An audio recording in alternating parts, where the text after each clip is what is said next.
안녕하세요. 신규진입니다. 아유, 반갑습니다. 우리 신 네, 교수님. 네, 예, 오늘 또 반갑습니다. 이렇게 네, 또 준비를 해 주셔가지고, 예, 고맙습니다. 네. 오늘 오늘, 오늘 또 서울이 말이죠. 또 네. 이 굉장히 좀 빠른 상황 변화가 있었어요. 윤석열 대통령하고, 그리고 한동훈 위원장이 충남 서천이 제 고향입니다. 아, 네. 예, 제 고향인데, 거기서 네. 불행하게도 아주 대형 화재가 네네. 발생했는데, 그 현장에서 지금 만나가지고, 제가 보기에는 뭐 아주 자연스럽게, 그야말로 이제 그 갈등이 잘 봉합되지 않았나, 이런 생각이 들어요. 어, 생각보다 아무튼 빠르게 이게 좀 길게 가면은 그 주말 동안 끌었잖아요. 그래서 그렇죠. 이게 길게 가면은 굉장히 안 좋은 데미지가 있었을 수 있는데, 예, 상당히 빠르게 봉합이 돼서, 예, 이게 보수 지지층들이 그렇게 많이 좀 심신이 지친 상황에서 굉장히 예, 단비같이 이렇게 조금 좋은 투샷이 나와서 저는 정치적인 효과는 굉장히 극대화됐다. 그리고 음, 사실은, 좀 이게 제 책에서도 예견됐던 반대, 그러니까 예, 제가 그 태종, 세종 그 관계를 얘기한 게 그거거든요. 그러니까 사실은 예, 이게 어떻게 봉합되고 어떻게 잘 그 관계를 끌어가느냐에 따라서 태종, 세종이 될 수도 있고, 이게 뭐 완전 파국이 될 수도 있는 건데, 근데 그 예, 어떤 그 과정으로 가기 위해서는 그런, 좋은 결과로 가기 위해서는 그게 공짜로 그냥 스무드하게 되는 게 아니고, 그 음, 물밑에서 어떤 그 용기와 헌신도 있어야 되고, 이렇게 치열한 예, 물밑 조율도 있어야 되고, 이게 쉽지 않은 거라는 거죠. 그러니까 뭐, 그렇죠. 인과관계도 쉽지 않은데, 이렇게 특히나 이제 뭐, 그나마 저희가 신뢰를 갖는 게 이 윤석열 대통령하고 한동훈 비대위원장은 20년이 넘는 인연이 있다. 음, 그래서 그거를 단순히 이제 우리가 그냥 그런 걸 이렇게 쉽게 볼 수 없는 것이 이게 그 휴먼 캐피탈이라고 해가지고 이 어떤 컬처럴 캐피탈, 소셜 캐피탈 이런 게 굉장히 중요하거든요. 그게 뭐냐면 비즈니스적인 이해관계를 넘어선 어떤 개인이 가질 수 있는 그런 사회적 자본 같은 걸 말하는 건데 이제 그게 이런 네, 정치에 오면은 이런 인맥이라든지 개인이 예, 가지고 있는 뭐 인간적인 신뢰라든지 의리 음, 관계라든지 그런 개인적인 서사 이런 거거든요. 근데 이제 네, 우리 보수가 제가 전에도 말씀드렸지만 좀 예, 좌파 진영에 비해서 이제 취약한 것이 예, 어떻게 이 진영이 모이려면은 진영이 함께 서사할 수 진영이 함께 뭉칠 수 있는 그리고 정서적인 예, 연대감을 가질 수 있는 공통의 역사와 서사 같은 건데 이제 그 예, 탄핵을 기점으로 해가지고 굉장히 보수가 그런 게 취약하다 보니까 이렇게 예, 어떤 정서적인 연대감이나 구심점 없이 각자 도생하고 뭐 자기 정치하는 그런 자영업자식 정치가 팽배해 있었거든요. 근데 예, 그 반면에 좌파 진영은 어쨌든 그 김대중 노무현이라는 자기들의 어떤 족보가 있잖아요. 그리고 또 그렇죠. 막 운동권 뭐 형 동생 하면서 그런 패밀리십이 있는데 이런 것들이 굉장히 보수에 취약했는데 이 음, 윤석열 대통령과 그 한동훈 비대위원장의 어떤 브로맨스 서사가 있잖아요. 그러니까 그것이 예, 굉장히 그 우리 보수 진영에는 큰 자산이라는 거죠. 그러니까 예를 예, 들면 그거는 어떻게 뭐 만들어낼 수도 없는 거고, 예, 뭐 돈으로 예, 살 수도 없는 거고, 예를 들면 그렇죠. 지금 뭐 그 한동훈 이제 예를 들면 한동훈 비대위원장의 경우는 기존에 이제 음, 낙마했던 지도부와 다르다는 것이 뭐 윤석열 대통령이 무슨 이준석이나 아니면 김기현 전 대표나 아니면 다른 친윤 의원이랑 있을 때 그런 서사나 막 이렇게 가슴 뭉클한 그런 게 없잖아요.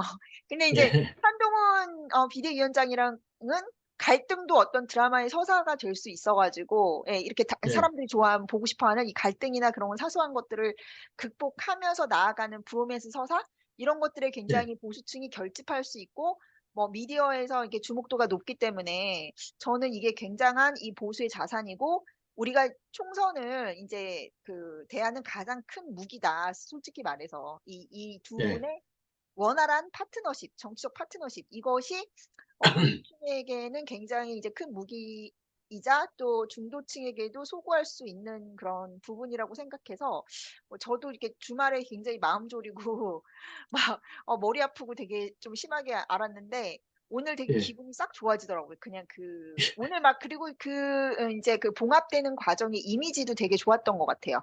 그러니까 그게 뭐 예, 막 뭐 옛날 그런 삼김시대 정치처럼 막 뭐 밀실에서 음, 만났다 뭐 어쨌다 그런 게 아니라 그냥 음, 자연스럽게 그런 막 그 민생 현장에서 이 두 분의 보수 지도자가 이렇게 그 시장에서 그 힘든 일 겪으신 상인분들 격려해 드리고, 그다음에 이런 그 현장 점검하고 이런 것이 되게 보는 사람들로 하여금 되게 듬직한 모습도 주면서 또 너무 막 음, 인위적이거나 뭐 그런 뭐 정치 책략적인 그런 느낌이 들지도 않고, 거기다가 뭐 그런 그 소소한 얘기들 있잖아요. 뭐 기차로 네. 동행했다라던가, 또 한동훈 비대위원장이 뭐 대통령에 대해서 어떤 존중과 신뢰는 굳건하다, 이런 것들을 이제 코멘트한 거라든가. 그래서 오늘 뉴스 보면서 보수 지지층 분들이 한숨 놓으시고 되게 속으로 되게 흐뭇하셨던 분들 많았을 것이다, 뭐 이런 생각이 들더라고요.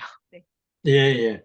그래서 일단 외형적으로 그냥 큰 틀에서 이번에 이제 결국은 이걸 뭐 해결할 수 있는 최종적인 분들은 결국 이제 당사자 윤 대통령하고 이제 네네네. 한동훈 위원장인데 두 분이서 현장에서 만났고 지금 이제 네. 말씀하신 대로 오늘 만난 것은 이제 그 야권에서는요 벌써 이게 기획 정치 쇼 이렇게 하는데 음. 저도 이제 앞방송에서 자세히 말씀을 드렸듯이 오늘 이렇게 만난 것은 정말 우연히 일치했다. 그래서 대통령대로 가고 이제 한동훈 위원장 한동훈대로 가고, 예, 요런 본래는 이제 계획이 있었던 것도 서로 몰랐는데 한동훈 위원장이 서천에 간다 이게 보도자료 나오니까 대통령실도 알게 됐고, 그리고 대통령도 이제 가게 되는 거 알고 되고, 그러면서 이제 당 쪽에서 한동훈 위원장이 그러면 제가 먼저 가서 영접을 정정하게 하겠습니다.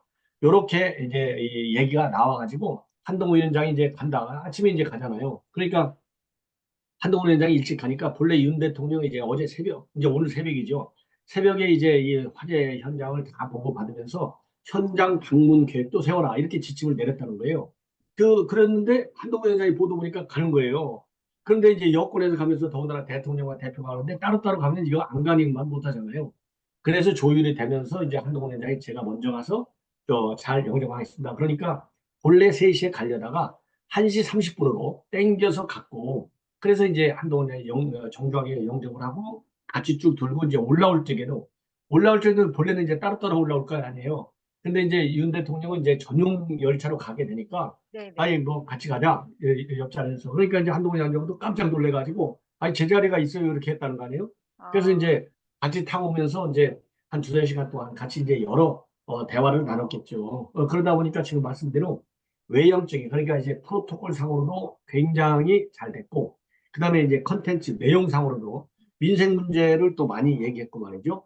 예. 이래서 예, 그러니까 이제 한동훈 위원장도 아주 더 깊은 존중, 뭐 신뢰 이런 거를 이제 얘기하면서 사실상 이제 마무리가 잘 됐는데 지금 문제는 뭐냐? 김정률이가 말이죠. 지금도 제가 보도를 잠깐 보니까 지금 김정률 사퇴 문제가 지금 당내에서 뭐 알게 모르게 다 논의되고 지금 우리 국민들이 분노하고 있잖아요. 저는 아까도 말씀드렸죠. 김정률은 기본적으로 자질이 없는 인간이에요. 저 그래서 시종이가 이걸 누가 추천했는데 정말 그 사람도 일말의 정치적 책임을 져야 될 것이 아니냐 이런 얘기를 한 건데 사퇴 문제가 이제 본격적으로 이제 언론에 이제 됐어요. 이러니까 이제 김정일도 그 보도를 보고 그리고 보도 안 봐도 다 알겠죠 네네. 눈치를 아니 뭐 그 정도 바보는 아니니까 그러니까 나는 사퇴 안 하겠다 네. 딱 지금 거부 반응을 보이고 있는데 요런 문제는 그럼 어떤 해법을 가지고 이 출구를 마련해 될지 이 김정일이 예 우리 심 교수님 한번 생각을 한번 말씀해 그러니까 주시죠. 저도 개인적으로는 되게 김경률 씨에 대해서 많은 우려점이 있어요. 솔직히 말하면. 그리고 제가 예, 그분 예전부터 방송하시거나 처신하시는 거를 봤을 때 음, 이렇게 그 이상민 씨나 이런 이상민 의원이나 이런 분들과 다르게 굉장히 좀 정치적으로 단련되지 않은 모습이랄까? 뭐 이런 것도 있고, 언행이 되게 거친 것도 있고, 무슨 뭐 되게 뜬금없이 자기 와이프도 뭐 자기를 안 찍을 거라는 둥. 그러니까 약간 정치적으로 굉장히 단련되지 않은 사람의 그냥 시민운동이나 하고 그랬던 분들의 어떤 그 단점을 많이 노출하고 있거든요. 근데 음, 그리고 이제 저도 이제 유튜브 이번에 이제 보면서 유튜버 이게 좀 방송하다 보니까 이렇게 저도 댓글도 다 네, 찾아보고 이렇게 예, 시청자분들이 많은 우려가 있으시더라고요. 예, 저도 충분히 그런 예, 거 다 모니터하면서 또 음, 많이 배우고 있고, 또 우리 전 대표님 하시는 말씀을 좀 들으면서 또 제가 좀 깨닫지 못했던 부분도 많이 이제 접하면서 배우고 있는 중인데, 일단 저도 이제 뭐 스페인에 있다 보니까, 예, 이런 책을 쓰고 하는 게 좀 국가의 미래가 좀 걱정돼서 또 하는 그 부분이 되게 크거든요. 그래서 그렇죠. 아무래도 저는 근데 저도 개인적으로는 김경률 씨의 그런 처신이라든지 뭐 여러 가지 부분에 대해서 불만이 되게 많고 좀 불안한 요소들이 음, 많이 있는데 이 예. 정치라는 게 좀 타이밍의 예술이라고 하지 않습니까? 그래서 그렇죠. 저는 일단 큰 견지에서 보면 김경률 씨가 그렇게 보수 이 진영 내에서 뿌리를 내리거나 큰 음, 역할을 할 만한 그런 깜냥이라고 할까요? 그릇이 좀 안 음, 된다는 그런 시각은 가지고 있는데 지금은 예. 이제 타이밍의 예술이 되게 중요한 때고 근데 지금 보면 어쨌든 결론이 이렇게 잘 봉합이 되고 제가 봤을 때 이제 총선이나 뭐 이런 지금의 그 한동훈 비대위에 대한 어떤 뭐 중도층이 가지는 이미지라던가 또 윤석열 대통령에 대해서 가지는 이미지라든가 음, 여러 가지 정치 효과를 봤을 때는 이 타이밍적으로는 지금 갑자기 지금 그 김경률 씨가 또 이 뉴스를 타고 이렇게 되면은 이게 음. 뭐냐면은 어떤 효과가 있냐면 우리가 힘들게 이준석을 쳐냈잖아요. 이준석을 예. 퇴출했는데 다시 또 하나의 이준석을 우리가 만들어 버리는 음, 그런 역효과가 되게 클 거라고 생각해요. 예, 그래서 예. 왜냐하면 예를 들어서 저기 당에서 뭐 윤림이나 뭐 이런 걸 했다거나 아니면은 친윤 쪽에서 문제를 제기해서 김경률 씨가 뉴스의 중심이 돼 버리면 음, 분명히 뭐 조중동은 물론이거니와 또 저쪽에서는 막 김경률 씨를 제2의 이준석처럼 음, 사실은 뭐 분탕적인 요소가 많은 사람을 가지고 다시 또 음. 무슨 영웅을 만들어 버릴 거란 말이에요. 그리고 예. 또 중도층들은 사실은 이렇게 정치 고관여층이신 분들과 다르게 김경률 음, 씨를 그냥 예전에 조국 흑서의 저자 이래가지고 그냥 시민운동을 해서 저쪽 진영에서 입 바른 소리를 해서 이렇게 넘어온 음, 사람으로 알고 있는데 또 음, 여기서 이제 만약에 뭐 그 사유에 어떻게 됐던 간에 이분이 어떤 뭐 징계를 받거나 아니면은 뭐 음, 비대위를 사퇴하거나 그런 모양새가 되면 그게 굉장히 중도층들은 이렇게 정치 저관여층이라든지 그냥 이렇게 이미지만 보는 사람들한테는 거봐 저 당은 또 대통령이랑 그런 거 수직적인 관계가 아니고 또 뭐 이런 식의 그런 서사가 그냥 막 걔네들이 원하는 대로 그들이 원하는 대로 만들어진다는 거죠. 그래서 사실은 그렇죠. 근데 저는 김경률 씨가 이렇게 좀 몰린다고 해야 될까요? 그 망언 같은 걸 해가지고 부적절한 그런 마리 앙뚜아네트 비유를 해가지고 공격을 많이 받고 있잖아요. 근데 예. 저는 그것에 대한 정치적 효과는 오히려 이 윤 대통령이나 뭐 이런 윤석열 대통령 지지하시는 분들이나 또 여사 쪽에도 이렇게 나쁘지 않고 오히려 좋다라고 생각을 하는 게 그게 너무 잘못된 비유였기 때문에 그러니까 예를 음, 들면 이런 거예요. 이게 김경률 씨가 여기서 이렇게 잘못을 했는데도 불구하고 어쨌든 당이나 이런 쪽에서 이 사람에 대해서 이렇게 딱 그런 처벌을 하지 않고 이 사람이 자기 거를 막 지키려고 한다. 자기 비대위원장을 지키려고 하는 비대위원의 모습을 지키려고 하는 상황이 되면 이제 악역은 김경률 씨가 되는 거거든요. 그러니까 이 사람은 음, 되게 잘못 공격해 놓고도 자기 잘못을 모르고 또 완장의 욕심을 내네. 그러니까 차라리 그 김경률 씨가 중도층이나 이런 사람들한테 오히려 네거티브하게 비춰져요. 그러면은 이 사람이 음, 악역을 해주면 오히려 정책 이득을 보는 거는 여사님이나 그러니까 부당하게 그 함정 몰카로 당했던 여사님은 오히려 거기서는 피해자가 되는 거거든요. 그러니까 김경률 씨가 가해자가 되고. 근데 음, 막상 김경률 씨한테 딱 그냥 비대위 다 자르고 막 그렇게 축출해 버리잖아요.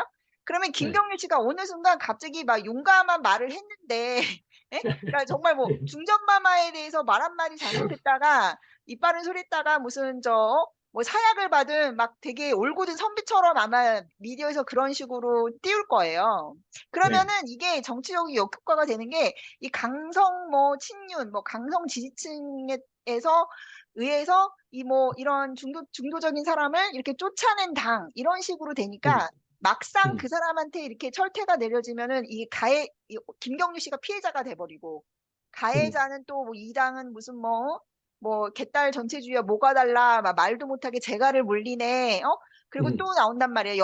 여사가 그래도 실수하고 잘못한 건 사실 아니야. 뭐 이런 식의 것으로 돼서 역전이 돼 버려요. 그러니까 네. 이게 예. 항상 보면 이 정치적인 효과에 대한 그 역풍과 순풍을 잘 계산을 해야 돼요. 왜냐면 예. 예. 저도 아까도 말씀드렸지만 저도 뭐 전 대표님에 대해 그 개인에 대한 시각이라든가 그런 건 다 알지만 이 정치라는 게 이게 항상 보면 본질과 다르게 이렇게 사람들한테 비춰지는 인식의 문제라는 점을 좀 봐야 된다라는 것이니까 저는 음, 오히려 지금 김경률 씨에 대해서는 여러 가지 지금 안 좋은 부정적인 것들이 되게 많아요. 일단 이분이 어쨌든 비대위원장 되고 나서 그 전에 했던 약간 오락가락하는 행보라든가 그런 것도 많이 비춰지고 있고 또 이렇게 말도 막 그러니까 사실은 그 제대로 잘 알지도 못하면서 하는 거라던가. 중요한 건 바로 그거예요. 예. 알지도 못하는 예. 알지도 주제. 못하면서 그리고 이렇게 가벼운 언행 그런 거는 그러니까 제 말씀은 인제 그런 게 그 스스로가 드러나게 돼 있는 거예요.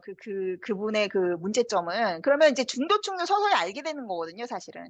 근데 근데 지금 상황에서 인제 중도층은 이 사람에 대해서 잘 모르는데 그냥 이게 딱 그냥 뭐 징계를 때리거나 아니면 비대위에서 사퇴를 시키거나 이러면 이 사람은 그냥 또 저기 막 영웅화돼서 잘못 이렇게 인식돼 가지고 완전히 뭐 "이 당은 그냥 뭐 전체주의야? 막 말도 못 해?" 막 이런 식으로 돼 버리기 때문에 중도층에 굉장한 역효과가 있을 거예요. 그래서 음, 음, 그리고 그 저쪽에서 말하는 그런 프레임 있잖아요. 뭐 "대통령이 당무 개입을 했다." 대통령 말 한마디에 또 이렇게 나올 거예요. 전 헤드라인이 다 연상이 돼요. "대통령 말 예, 한마디에 비대위원장 뭐 잘렸다." 뭐 "여사는 성역인가?" 이거 분명히 나온다고요. 예. 예, 그래서 그거를 지금은 인제 뭐 좀 이렇게 윤 대통령 저도 지지하고 저는 이렇게 다 음, 같이 가야지만 총선을 되게 이길 수 있다라고 생각하는 입장에서 이거는 음, 타이밍이다. 예. 최소한 총선 때까지는 많이 감정적인 거를 배제하고 전략적인 측면으로 가야 되는 거고 그리고 제가 음, 또 한 가지 좀 말씀드리고 싶은 게 이제 예, 지지층에서 말씀을 많이 하는 게 그러니까 뭐 김정숙 씨나 아니면 김혜경 씨는 더 많은 잘못을 저질렀는데 "왜 음, 여사한테 뭐라고 그러냐." 이제 저는 음, 그것도 똑같은 거예요. 그러니까 왜 칼이 칼집에 있을 때 무섭지 꺼내면은 예? 음, 안 무섭다. 이런 거랑 저는 마찬가지라고 생각하거든요. 그러니까 뭐 무슨 예, 말이냐면 저는 굉장히 그 말이 맞다고 생각하고 그래서 더 총선을 이겨야 된다고 생각해요. 그러니까 그 김정숙 씨 문제나 김혜경 씨 문제도 총선을 이겼을 때만 할 수 있는 일이에요, 사실은. 음, 근데 음, 지금 상황에서는 예를 들어서 그거를 인제 지지층에서는 이제 그런 생각으로 해서 지지층들이 그런 문제 그러니까 왜 김건희 여사에 대해서 부당하게 공격을 하고 정작 잘못한 사람들은 건들지 않느냐라는 거를 인제 그런 의원들이나 이쪽에서 좀 인식을 해 갖고 확실히 그 김건희 그 특검이라는 그 부당한 악법에 대해서 이렇게 공동의 전선을 쳐서 빨리 돌파를 해서 해결하는 게 저는 급선무라고 생각하거든요. 빨리 재의결 예, 그거가 일단 넘어가면 한 곡인 넘는 거라고 생각해요, 여사님 문제에 대해서는. 그러면 그거를 넘고 어쨌든 그다음에는 그게 중요하지는 않을 것 같아요. 그러니까 해명을 하든 그러니까 이 왜 실수하게 됐는지 그런 거에 음, 대해서는 뭐 해명을 하든 뭐 대통령께서 그 뭐 말씀을 하든 그 좌파 종북 골자의 그런 실체에 대해서 당에서 이렇게 공동 전선을 짜든 그러니까 일단은 제일 급한 게 그 특검 그거를 빨리 넘기는 거라고 저는 생각을 해요, 재의결. 그리고 나서 어쨌든 총선에서 그런 분란적인 요소들을 빨리 제거하고 가서 총선을 이겼을 때만이 이 진영에서 요구하는 것들을 하나하나 할 수 있다라고 저는 생각하거든요. 그게 예, 뭐 예, 김정숙 특검이든 뭐든. 근데 지금 상황에서 먼저 그런 정쟁적 요소가 나와 버리면 더 역효과가 나는 거예요. 왜냐하면 이 선거 자체가 계속 여사님 이슈, 김정숙 김혜경 이슈 이런 식으로 계속 그런 게 뉴스를 도배해 버리면 그 프레임 음, 있잖아요. 저들이 씌우는 그 김건희 여사 혐오 프레임이라든가 악마화 프레임이라든가 이거로 빨려 들어가거든요, 뉴스가. 그래서 음, 저는 제가 생각했을 때는 총선 때까지는 그 이슈가 어쨌든 굉장히 안 나오는 게 최소한 줄어드는 게 굉장히 중요한 거고 그런 측면에서 여사님도 지금 이제 많이 활동을 자제하시는 걸로 알고 있고 그래서 저는 일단 총선 때까지는 좀 참아야 된다. 그리고 음, 총선 때까지는 그런 부정적인 뉴스나 정쟁적인 것들이 많이 올라오면 안 돼요. 그러니까 제가 전부터 많이 제 아는 지인들이나 이제 정치권에 계신 분들한테 컨설팅 되게 할 때 그 이미지 전략 컨설팅 할 때 항상 지금 강조하던 게 오늘 잘 구현된 것 같아요. 그러니까 그 대통령께서 지금 민생 토론회도 계속 하고 계시는데 대통령이 되게 프레지던셜한 이미지를 보여줘야 되는 거예요. 근데 대통령하고 그 비대위원장, 한 비대위원장의 그 파트너십이 서로한테 윈윈인 게 딱 그 대통령께서는 이런 큰형님 이미지 있잖아요. 그러니까 음, 그게 이제 일반 국민들이 대통령한테 기대하는 이미지거든요. 이게 다 아우르고, 예, 아우르고 음, 일을 하고, 그다음에 이 국민들을 어루만지고 딱 그런 이미지가 이제 한동훈 장관이나 이렇게 있으면서 큰형님 이미지, 그러니까 다 이렇게 또 서포트해주는 이미지, 그러니까 한동훈 음, 비대위원장이 되게 잘 할 수 있도록 이렇게 서포트해주고 참는 이미지, 대인배 이미지 있잖아요. 그러니까 그 윤 예, 대통령의 그 핵심 가치, 이미지 핵심 가치는 대인배. 그러니까 그거를 사람들이 보기 원하는 거거든요. 그런데 음, 그게 딱 지금 요번에 잘 구현이 됐고 또 이제 한동훈 비대위원장 입장에서도 굉장한 이득이죠. 그러니까 왜냐하면 음, 한동훈 비대위원장이 이게 중도 확장으로 약간 좌쪽으로 갈 수 있으려면은 확실한 그 우파 음, 시민들의 지지가 있어야 돼요. 근데 음. 한동훈 비대위원장 같은 경우는 정치 신인이잖아요. 그러니까 예, 그렇죠. 일각에서 얘기하는 게 뭐냐면 그 예를 들어서 예전에 뭐 박근혜 대통령 같은 경우는 확실한 보수 팬덤, 우파에서의 그런 신뢰가 있었기 때문에 김종인 씨 끌어들여가지고 좀 좌클릭을 하면서 중도 확장성을 가질 수 있었거든요. 근데 그거는 왜 음. 그러냐면 되게 콘크리트 지지층이 딱 확실히 있었으니까 팬덤이. 근데 사실은 예, 뭐 한동훈 비대위원장은 그런 정치 경험도 없고 네트워크도 없는 상황이란 말이에요.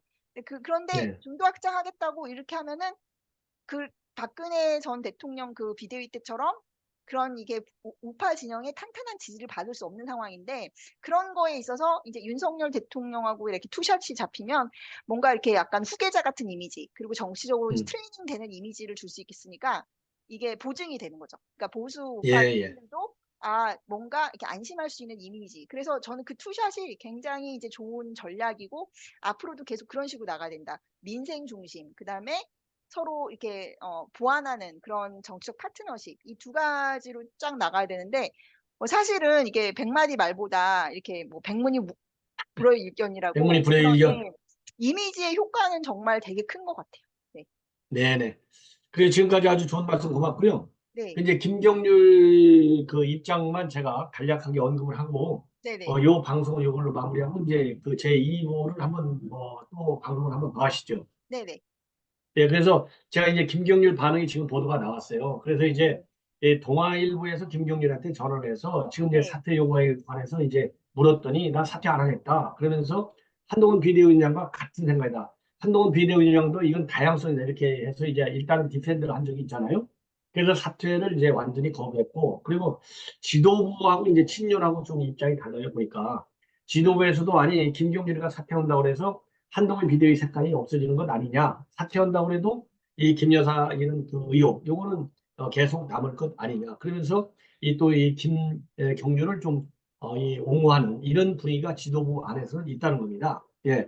그런데 이제 친윤계는 좀 입장이 다르다는 거예요. 그래서 이 대통령실 관계자도 이 동아일보 보도를 보면요. 김경률이가 사퇴해야 윤 대통령이 본래는 한 위원장하고 만날 수 있다는 목소리가 있었던 것이 사실이라고 밝히고 있고요. 그리고 이제 친윤계 의원도 한동훈 위원장이 이제 결자 해지를 해야 된다. 이 얘기는 이제 김용일 자르라는 얘기 아니겠어요? 그리고 네, 이제 오늘 이철규 의원도 언론에 나와가지고 뭐라고 했냐면 이거 완전히 마리아 앙뚜아네트하고 비교한 것은 이거 마녀 사냥가 든 모습인데 이거 잘못된 것이다.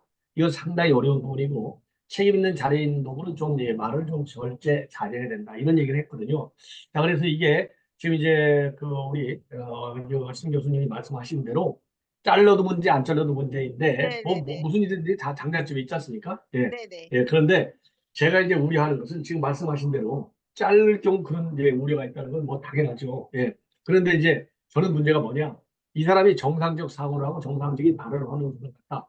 이게 리스크가 별로 없는 사람이면 안 자르는 게 더 나을 수도 있어요. 예. 근데 문제는 뭐냐. 지금 이제 이 사람이 그동안에 보면 상당히 말을 거칠게 하는 버릇이 있다는 맞아요. 겁니다. 네, 네, 네, 이번에도 페북에 누가 이 김경률이 좀 비판했나 봐요. 댓글로. 네, 그랬더니 그 댓글에다가 김경률이가 뭐랬냐? 너 잘났다. 이랬다는 거예요. 이게 그러니까 아주 승질이 들어온 거예요. 한마디로 얘기해서. 기본이 공인으로서는 안 돼 있는 거예요. 이런 인간이 그래 그 마포 어려운 데 나가가지고 저는 항상 그렇거든요. 이 보수의 특징이 여러 가지가 있는데 최소한도 보수의 특징은 이 좌파도 특징은 기본은 지켜야 되는 거거든요. 맞아요. 원칙은. 네, 그렇기 때문에 이 김경준은 기본이 안 돼 있는 사람이거든요. 그래서 이준석이가 대선 때 가출 한 번 했어요? 아니잖아요. 여러 번 가출했잖아요. 요번에 봐준다고 그래서 내가 이번에 크게 사고를 쳤는데 봐줬으니까 내가 잘해야 돼? 설령 그 생각을 가진 늘 그게 무슨 지속성이 있겠느냐. 그래서 저는 지금 이번에 봐주는 것이 중요하냐 안 중요하냐가 아니고 요런 인간은 그 다음에 제2, 제3의 사고를 할 가능성이 굉장히 크다. 그래서 이건 독버섯, 암적 존재다. 그래서 저는 일부 부장이 있더라도 좀 잘라내야 된다. 이런 생각을 하는 거예요. 그렇게 말씀하시는 분들이 되게 많고요. 저도 되게 동감을 하는데 제 말은 네. 그러니까 어떤 타이밍이 되게 중요하기 때문에 약간 음, 지금은 좋은 타이밍이 아니고 또 다른 분란이나 문제를 일으켰을 때는 그 건으로 해서 해야지 지금은 너무 직격으로 음. 여사님한테 피해가 갈 거예요. 그러니까 제 그렇죠. 예. 그래서 저는 모르신 얘기예요. 그래서 예. 지금 예. 언론에 나온 것도 타이밍이 지금 바로 하면 예. 이제 또 사고 들어가면 예 칠지도 모르고 오히려 그러니까 명분을 이런 사람들 잘 좀 다뤄야 되는 게 명분을 축적해 가지고 그러니까 사실은 그러니까요. 그 이준석도 그렇게 뭐 두 번이나 가출해서 의총에서 그렇게 몰아갔기 때문에 어쨌든 자기가 막 음, 이렇게 고개 숙이고 해 가지고 봉합 그런 거를 할 수 있었던 거잖아요. 그러니까 저는 음, 이분도 어쨌든 지금 상황에서 바로 그러면은 문제가 많기 때문에 봐서 잘 봐서 명분을 우리가 축적을 해 갖고 어떤 조치를 취하는 게 음. 모양새적인 측면에서 명분을 안 준다. 그러니까 그 명분 싸움이잖아요, 정치라는 게. 그리고 그렇죠. 저도 예. 충분히 그런 우려점이 있다라고 저는 생각해요. 이분이 한 번으로 안 끝나고 워낙 그런 음, 정치적인 트레이닝이나 그런 센스나 이런 게 많이 부족하신 분 같아서 결국에는 그 네. 그릇이 자기가 드러나게 돼 있거든요. 그러니까 그렇죠. 제2, 제3의 뭐가 또 문제가 있을 수도 있고 또 페북에다 그런 거 하시는 거 보면은 또 문제가 뭐 과거 거가 또 언제 튀어나올지도 모르고 사실은 모르는 예, 거지 않습니까? 뒤끝 장렬하는 스타일인 것 같고, 그래서 네네네. 당에서도 네. 이번에는 손대는 게 아니고, 나중에 네. 이제 공천하는 과정에서, 이제 왜냐면 이제 이 공천 작업 들어가고 이제 뭐 운동도 해야 될 거 아니에요, 선거운동. 그렇죠. 예. 그러니까 이제 이 박원식 비대위원도 이제 광주 출마하니까, 그래서 네. 두 사람이 자연스럽게, 예, 그때 이제 막 뛸 때, 그리고 이제 공천 심사 들어가기 이제 그때쯤에서, 지금 이제 인사조치하는 방안도 강구하고 있다. 이런 그러니까 뭐 얘기가 뭐든지 나오더라고요. 어떤 식으로든 명분을 쥐고서는 이제 하면은 문제가 없는데 그거는 이제 그 사람의 능력인 거죠. 근데 제가 봤을 때는 그 그렇죠. 사람의 능력이 부족하면 이걸로 안 끝날 거다라고 생각을 하는데 이 건으로다가 잡으면은 직격탄이 또 언론에서는 그런 식으로 몰아갈 음, 거기 때문에 저는 오히려 윤 대통령이나 여사님한테도 부담이 된다. 그리고 한동훈 예, 장관도 예. 물론이고요. 물론이고 왜냐면 그 민경우 씨 인제 그렇게 되고 나서 또 이렇게 이런 일이 있으면 또 음, 인제 한동훈 비대위원장한테 또 공격이 들어갈 음, 것이고 또 그렇죠. 한동훈 장관한테 뭐 뭐야 "제대로 당을 뭐 이끌고 있는 게 맞냐." 이런 식의 공격도 들어갈 것이고 또 뭐 "굴복했네." 어쩌네 또 그렇게 될 것이고. 그래서 저는 양쪽 모두한테 이 김경유 씨 지금 그 조치를 취하면 데미지가 더 많으니까 이건 타이밍을 잘 보고선 해야 되는 그런 좀 크리티컬한 문제다. 그렇게 보는 거예요 저도. 네. 예. 그래 오늘 하여튼 고맙고요. 네. 잠시 후에 잠시 쉬었다가 또 그 방송 하나 더 하시죠. 네 감사합니다. 네, 고맙습니다. 고맙습니다. 네, 고맙습니다.